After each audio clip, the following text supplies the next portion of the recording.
បាទតោះឥឡូវយើងមកដោះស្រាយលំហាត់បន្តទៀតអញ្ចឹងនៅក្នុងវីដេអូមុនយើងបានដោះស្រាយដល់លំហាត់ទី24ហើយឥឡូវនេះយើងចូលដល់លំហាត់ទី25ដែលលំហាត់ទី25ហ្នឹងគឺថាក្នុងត្រីកោណ ABC កន្លះបន្ទាត់ពុះនៃមុំ A ប្រសព BC ត្រង់ចំណុច D បន្ទាត់មួយដែលគូសចេញពី C ហើយស្របនឹងបន្ទាត់ AD កាត់បន្ទាត់ BA ត្រង់ E បង្ហាញថា AE ស្មើនឹង AC បាទឥឡូវយើងដាក់ចម្លើយទាំងអស់គ្នាហើយបន្ទាប់យើងដាក់ចម្លើយមកបាទយើងគូសរូបមួយសិនបាទអញ្ចឹងយើងមើលរូបភាពទាំងអស់គ្នាអញ្ចឹងគេមានត្រីកោណ AB BC អញ្ចឹងនេះត្រីកោណ ABC យើងមានត្រីកោណ ABC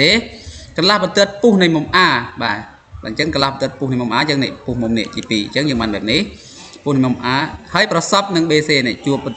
ជ្រុង BC នេះត្រង់ចំណុច D បាទហើយកាលណាតែវាជាកន្លះបន្ទាត់ពុះអញ្ចឹងវាចែកមុំនេះជា2ស្មើគ្នាហើយបាទបន្តមកទៀតបន្ទាត់ដែលគូសចេញពី C បាទហើយស្របនឹង AD បាទគូសចេញពី C កន្លែងនេះហើយស្របនឹង AD បាទកាត់បន្ទាត់ BA កាត់បន្ទាត់នេះ BA នេះត្រង់បាទអញ្ចឹងយើងបានរូបបែបនេះបាទយើងបានរូបបែបនេះឥ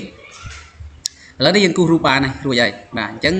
យើងចូលដល់នេះបង្ហាញថា AE ស្មើនឹង AC បាទអញ្ចឹងតោះឥឡូវយើងបង្ហាញថា AE ស្មើនឹង AC បាទអញ្ចឹងយើងមានរូបហើយឥឡូវនេះយើងមានមុំ CAD អញ្ចឹងមុំ CAD ស្មើនឹងមុំ BAD បាទយើងមើលទាំងអស់គ្នាមុំ CAD ស្មើនឹងមុំ BAD បាទអញ្ចឹងព្រោះ AD ជាកន្លះបន្ទាត់ពុះនៃមុំ A នេះព្រោះ AD នេះជាកន្លះបន្ទាត់ពុះនៃមុំ A នេះតាមសមត្ថកម្មណាបាទអញ្ចឹងដោយ AD បាទដោយ AD ស្របនឹង CE ដោយ AD នេះស្របនឹង CE បាទអញ្ចឹងគេបានមុំ BAD គេបានមុំ BAD ស្មើនឹងមុំ AEC ស្មើនឹងមុំ AEC បាទអញ្ចឹងមុំនេះគេឲ្យឈ្មោះថាមុំត្រូវ